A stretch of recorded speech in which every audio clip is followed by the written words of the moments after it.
કચ્છી ગુજરાતી સરગમાના ચેનલમાં આપણું સ્વાગત છે। આજે આપણે બનાવશું પૌવાની મસ્ત મજાની ક્રિસ્પી વડી। તો એના માટે આ એક વાટકી આ મેં પૌવા લીધા છે। હવે એને આપણે આ 2-3 પાણીથી વ્યવસ્થિત આપણે ધોઈ નાખશું, બરાબર। એની ગંદકી બધી કાઢી નાખવાની। 2-3 પાણીથી ધોઈ લઈએ, બરાબર। ધોઈ લીધા છે તો એને આપણે 5-10 મિનિટ માટે એક બાજુ રાખી દઈએ। હવે આમાં પાણી આપણે લેશું, એક બટેકું લેશું, એને ઝીણી સાઈડ હોય એનાથી આમ ખમણવાનું, બરાબર। ઝીણી સાઈડથી ખમણી લેશું આપણે બધું। આ છીણ એનું બનાવી લઈએ, ઝીણું જ બનાવવાનું, જાડી સાઈડથી નહીં કરવાનું। મસ્ત મજાના ક્રિસ્પી વડા બનીને આપણા તૈયાર થઈ જાય। કાફી જ બટેકું લેવાનું, બરાબર। હવે આ બધું છીણ તૈયાર થઈ ગયું છે તો બીજા વાસણમાં આપણે અડધા કપ જેટલું પાણી એડ કરશું, બરાબર। હવે આને બરાબર આપણે આ છીણને આવી રીતે આમ નીચોવી ને આપણે કાઢી લેશું, એમાંથી સ્ટાર્ચ નીકળી જાય, બરાબર। આવી રીતે આમ ને આજે અડધો કપ પાણી નાખ્યું છે એમાં આપણે આ એડ કરી નાખશું બધું। આ હવે બટેકાનું આ છીણ જે બીજા પાણીમાં આપણે અડધા કપમાં નાખ્યું છે એમાં આપણે આ 2 ચમચ ચોખાનો લોટ નાખશું। ચોખાનો લોટ તમારી પાસે ન હોય તો મેંદાનો લોટ અને કોર્નફ્લોર પણ તમે નાખી શકો છો। ને આ 2 ચમચ ઘઉંનો લોટ, બરાબર। અને આ ચીલી ફ્લેક્સ એટલે આખા કૂટેલા મરચાં એ અંદર આપણે એડ કરશું। આ 1 નાની ચમચ કલોંજી, આ 1 ચમચ તલ સફેદ આપણે અંદર એડ કરશું। અને આ મરીનો પાવડર 1 નાની ચમચી, બરાબર। અને સ્વાદ પ્રમાણે આપણે મીઠું એડ કરશું અંદર। હવે આને આપણે બરાબર આમ મિક્સ કરી નાખશું, બરાબર। આમ લરી જેવું બનાવીને તૈયાર થઈ ગયું છે તો આપણે આને એક સાઈડ રાખી દઈએ। પણ આપણે ધોઈને રાખ્યા હતા, એને 5-10 મિનિટ થઈ ગઈ છે તો એને મોટા વાસણમાં આપણે કાઢી લઈએ ને એને બરાબર આમ ગૂંથી લઈએ, બરાબર। આમાં આવી રીતે બરાબર આપણે લોટની જેમ મસળી લઈએ। હવે એમાં આપણે આ કટ કરેલા લીલા મરચાં એડ કરશું, બરાબર। આમાં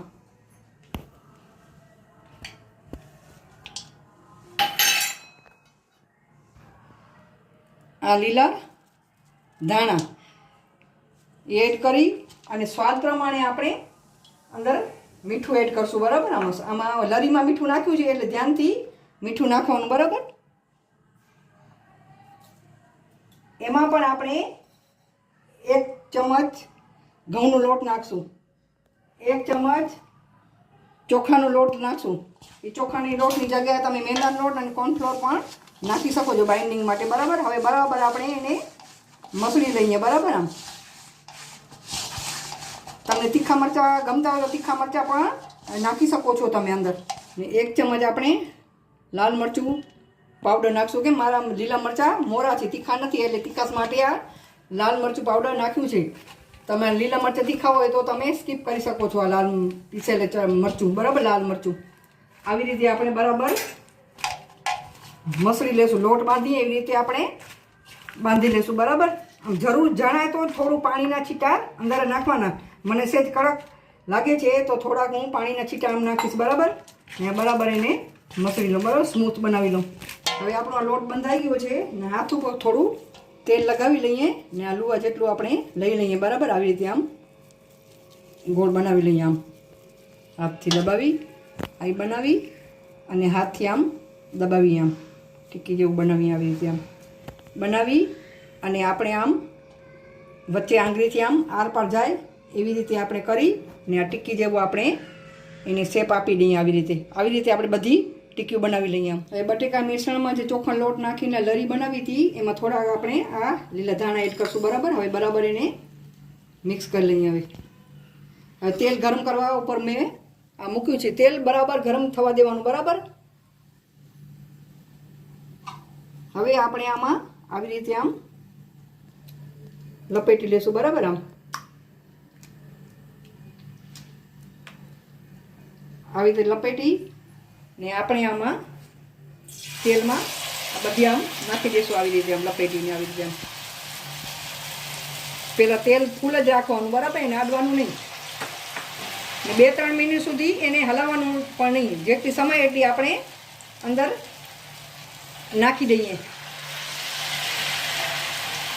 1 વાટકી પૌવામાંથી 8-9 આ ટીકી બનીને તૈયાર થઈ છે એ બધી આપણે આમાં નાખી દઈએ 2-3 મિનિટ થઈ ગઈ છે તો આપણે આને આવી રીતે આમ પલટી મારી દઈએ જો કેવી મસ્ત કલર આવી ગયો છે એનું આવી રીતે આપણે પલટી મારી દઈશું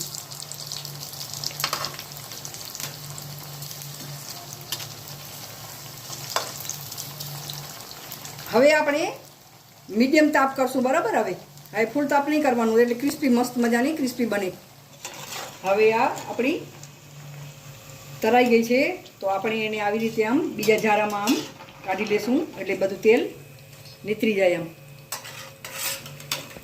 ને આવી રીતે આપણે તેલ કાઢી લેશું ને આમ બીજા વાટકા ઉપર આપણે રાખી દઈએ આવી રીતે આપણે બીજી બધી આપણે આમ બનાવી લેશું બરાબર આપણે બનાવીએ ત્યારે તાપ ફૂલ રાખવાનું આવી રીતે બધી બનાવી લઈએ આપણે આપણી આ પૌવાની અને બટેકાની વડી બનીને તૈયાર છે સાથે છે લીલા મરચાં હોય તો ઓર મજા આવી જાય અને ચટણી અને દહીં એના જોડે બહુ સરસ લાગે છે તમે એકવાર બનાવશો તો વારે ઘડીએ તમે બનાવશો આ જોઈ શકો છો કેવી મસ્ત